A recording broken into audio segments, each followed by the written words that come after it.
Hi guys, good evening and welcome again to the Mingles of Evo Life. And tonight we're gonna converse about collaboration, okay? Collaboration and unity, the true universal life purpose. So good evening. Let me hook me up here just a second to make sure that I don't lose you guys.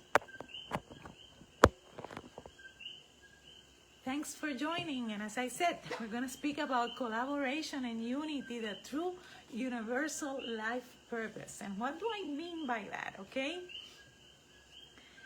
I'm going to start by saying that there is nothing in your life more meaningful, more important, right? More significant than being able to help another person in any way you can, okay? And I want you to know that each one of us has a purpose to be here. And our true universal purpose is to help others, okay? To collaborate with others in unity, not in separation. I'm gonna be speaking tonight, right, about this because this is something that lately a lot of people I've spoken about, and this message has been bombarding me all around. So I want to say that the gratitude of experiencing helping others is immense, okay? And I want to share with you guys an experience that I had very early on, about when I was 29, a few years ago. When I was 29, and it was a beautiful, beautiful experience, okay? I worked in a pharmaceutical firm that does not exist anymore. And thanks for joining. And I was back in those days, I was a global marketing manager, okay? And I received this call from a person from my agency, the advertising agency that we had, right? So they called me to ask me for help.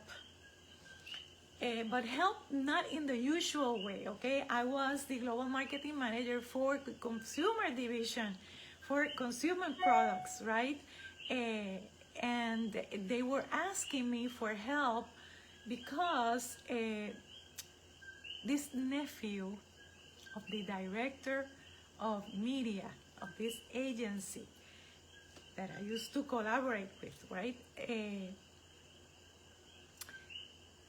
Was undergoing cancer, okay? And he was in his stage 4 of cancer.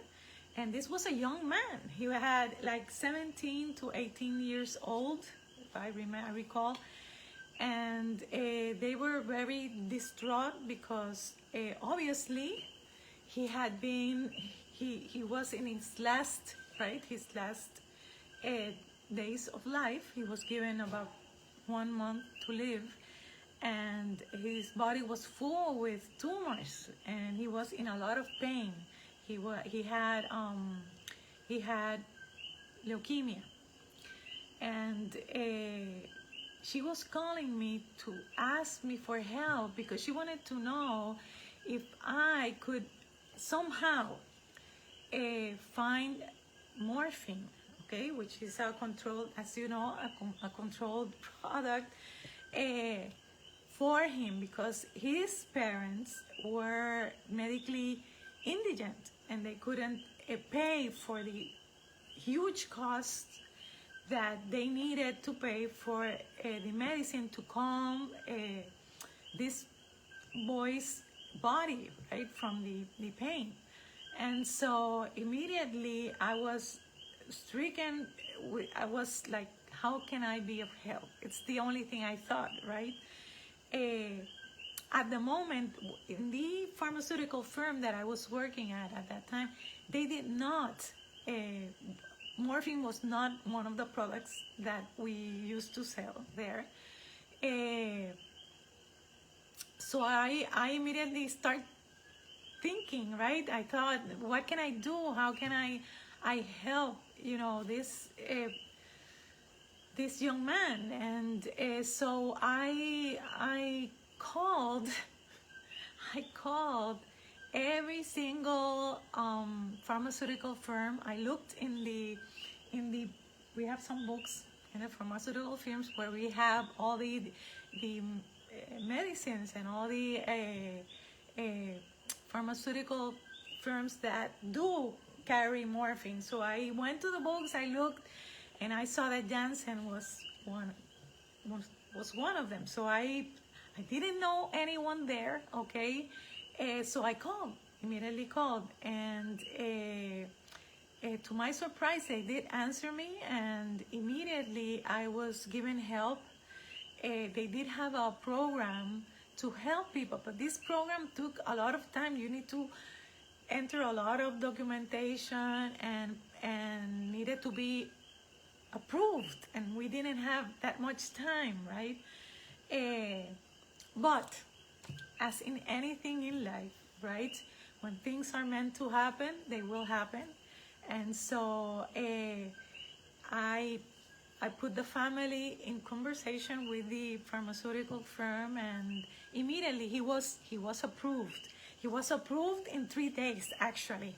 But meanwhile, my anxiety and all these nights of waiting and all that and doing all this, I would pray for this young man, because I truly felt in my heart that this young man perhaps didn't know what was he gonna undergo, right? Once he crossed over, he was very perhaps afraid. I had not met his family, okay? I had not met his family. I had not met him either. So, but I wanted to. I desperately wanted to. So, I arranged a meeting with their family in the hospital so I could speak to him. And so I had the wonderful, wonderful opportunity, which to this day I cannot thank enough, right? Because, and his parents, all the while, his parents were so appreciative and thankful to me. I explained to them that the gratitude that I had in my heart of having given this opportunity of being of any kind of help to them was, they didn't even know. And so I did meet, and I did get to speak to him and had a wonderful conversation with him. He got to live like a month. He died a month later after I met him and his family. But this experience brought to me an immense, that was the first time I felt this immense gratitude. I used to cry every single night in gratitude for having been able and given the opportunity to be of true help for this young man, okay?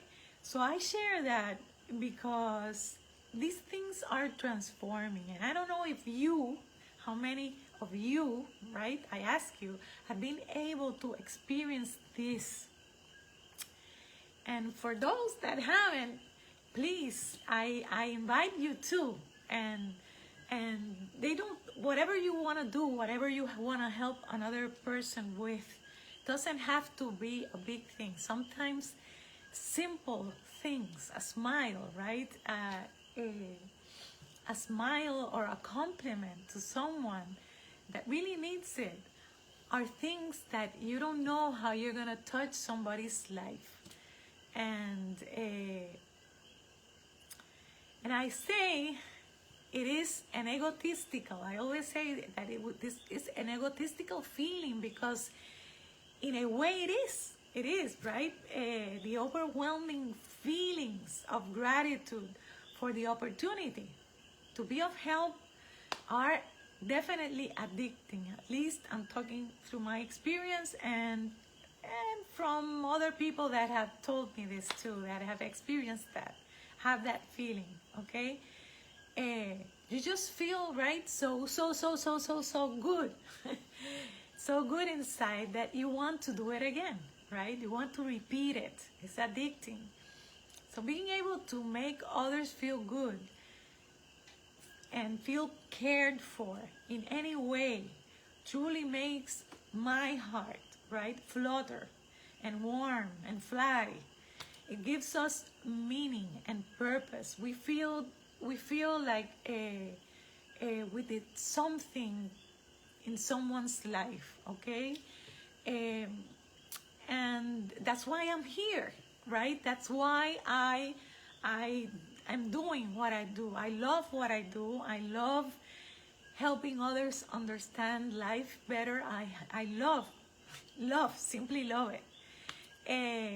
And that's why my life has taken a huge turn, right, into doing this that I love to do. So I ask you, if you truly do know the real reason why, or if you have asked yourself, why is it that we feel this good when we help others and when we feel that we've impacted the lives of other people, okay? The truth is, we were all made in this way. We all feel this way when we help others. Nobody is an exception to this, okay?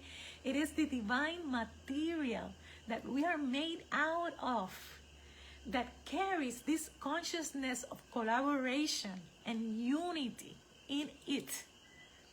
It is in its innate nature. God, right, is love. Is love, is pure love. And collaboration and help is a divine expression of unconditional love for others, okay? So that's why I always say here, ding ding, universe, right? Universe, one verse. We are meant to be united. We are meant to be united as part of a whole, but united. Have we truly understood this? Collectively, not yet fully, right? But we're certainly progressing there. This is what we, right now, right? Where we are being pushed into. The new earth, the fifth dimension are all about this, okay? We're truly being pushed to understand the oneness consciousness. And this, my dear friends, is what God is made out of, and His true nature. Mankind has invested too much time into separating everything, right? Whether we agree, like it or not, this oneness is and always will be the north node of all humanity. Humanity first, like for example, we separated first. The first thing we separated was from our emotions and true selves by the age of 7 and 8 years old, when we create our ego, okay? Or our opinion about our own selves, right? We form our character. We form our character and our personalities based on that opinion.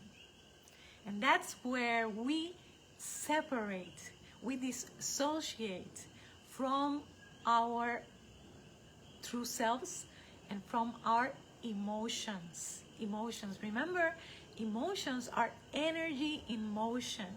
They are vibrations. And those, my friends, are the reason we are here. We are here to feel, okay? To feel our emotions. So when we dissociate, We're doing the opposite, with the opposite. Then, second thing we do is that we learn to behave and act according to that ego, to that opinion that we have about our own selves, which is influenced by the environment, the outside environment that we live in, right? And this is the base also in itself from where all humanity makes decisions and creates its experiences and reality. So what we live every single day is created by our own selves and based on this outside opinion, okay? Because we've dissociated from the inside, from our emotions, we experience life always from the outside, okay? Then after many dreadful and painful experiences, perhaps we wake up, right, to see how dissociated we have been from our emotions, from our souls, from our true and pure selves, like when we were in our childhood, when we were pure, right? And we were pure and innocent and very, very inspiring, very, we had a lot of imagination, right? Very creative. So, and we start trying to reconnect again with that lost part of us. This is if by now many of us are not that accustomed. We haven't gotten that accustomed, right? And have accepted to live in the repeated patterns of chaos, separateness, and disease. So we get accustomed. We get accustomed to living like this, right? We can't see or take responsibility for the reality that only we have created. Many victimize ourselves, right? Because of the terrible results we've obtained out of life.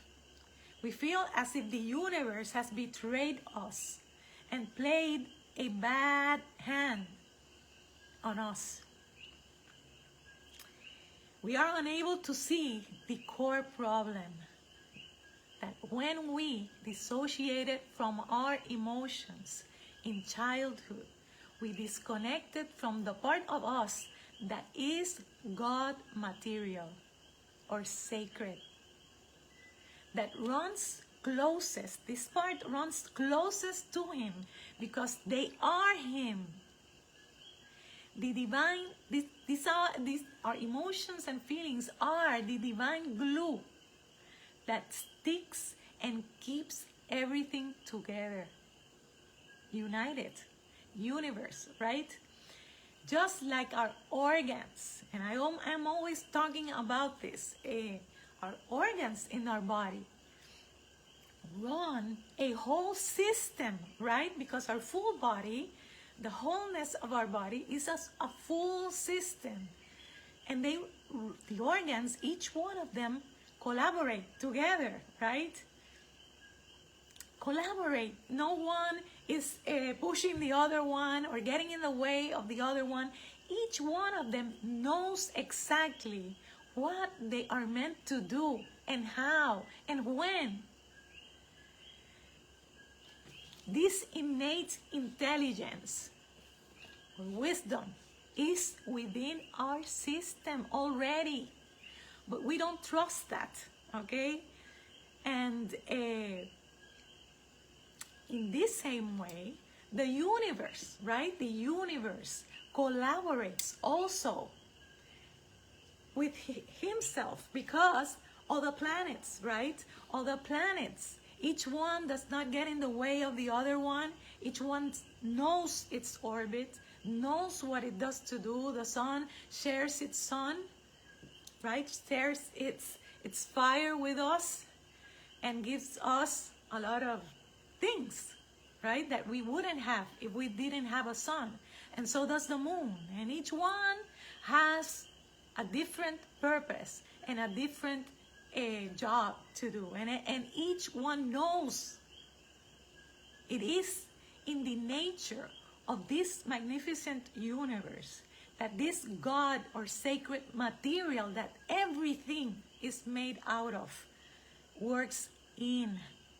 But mankind does not trust it. And this is why we've broken this divine order, okay? Because the universe, as I said, also works in this patterned way, right? As above, so below. Inside of us, we have a system that works perfectly, and we don't have to tell our organs what they need to do. And the universe in itself, right? As above, so below. It does it in the same way. These patterns repeat. This is the glue.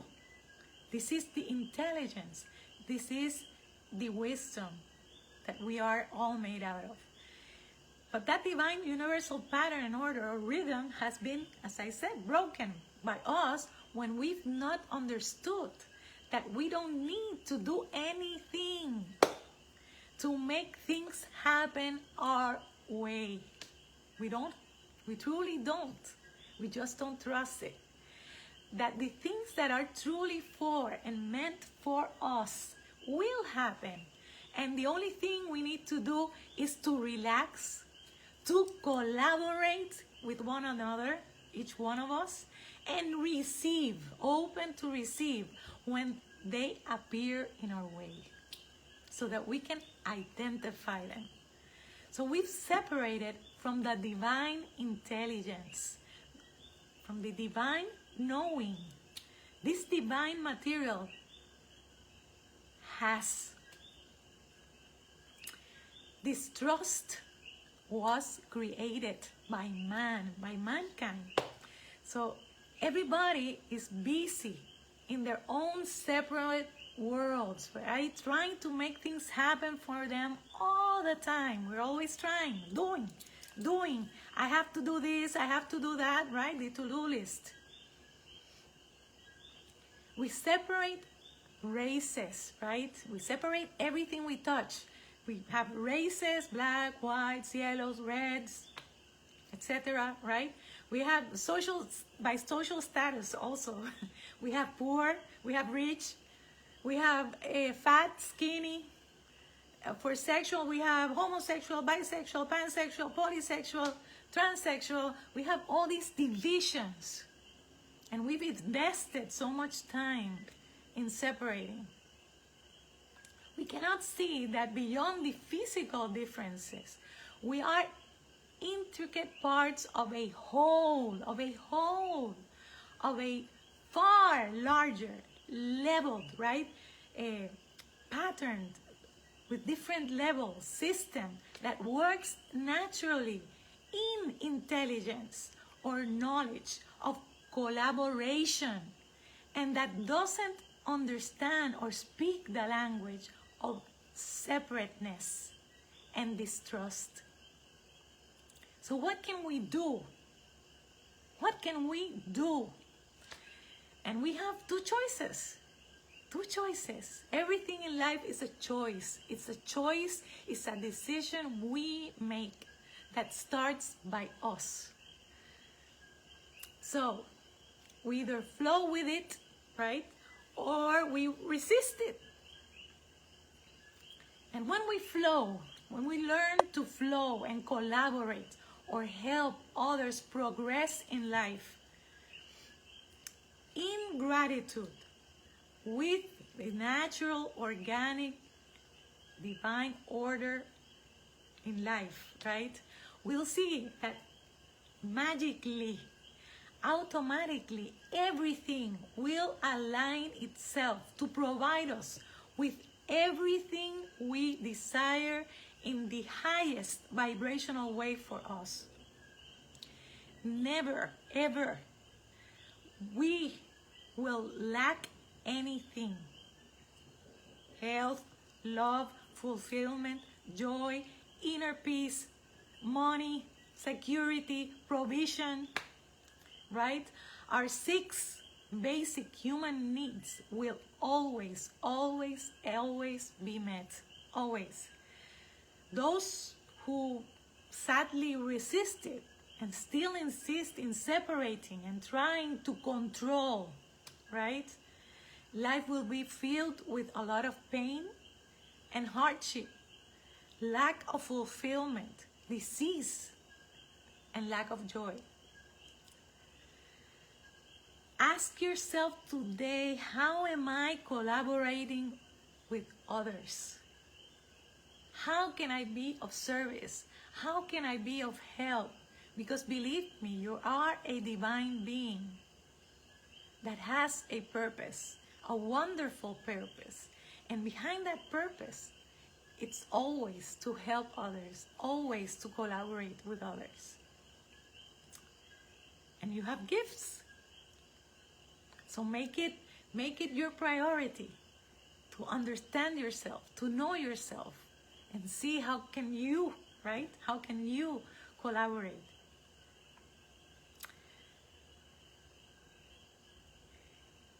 And ask yourself, how am I collaborating with life instead of expecting life to collaborate with you? Make someone happy today with a simple act of kindness, and sit back, relax, and open your heart and arms to receive the wonderful blessings coming your way. We came here to this wonderful space called world to collaborate, to push forward and help one another. Either we row together or sink the ship, right? With all of us in it. There is no other way. Whether you believe it or not, you are a sacred divine being that longs to contribute and collaborate with others. You are a super special and powerful being that came to change the world. Let's do it. Let's collaborate. Let's do our part. Let's unite, right? And I say hashtag united_. There is no other way. So with this, I leave you, my loves, hoping that this message has helped you in any way, shape, or form, and asking you to please share it with others so that many others can benefit from it, okay? Never forget that I'm here to help anyone that needs help. In evolife360@gmail.com. Please send me your questions. I love to answer them. I love to be of help and collaboration, okay? So let's get together. Sending you love and light, and see you next week here in the Mingles of Evo Life. Bye-bye.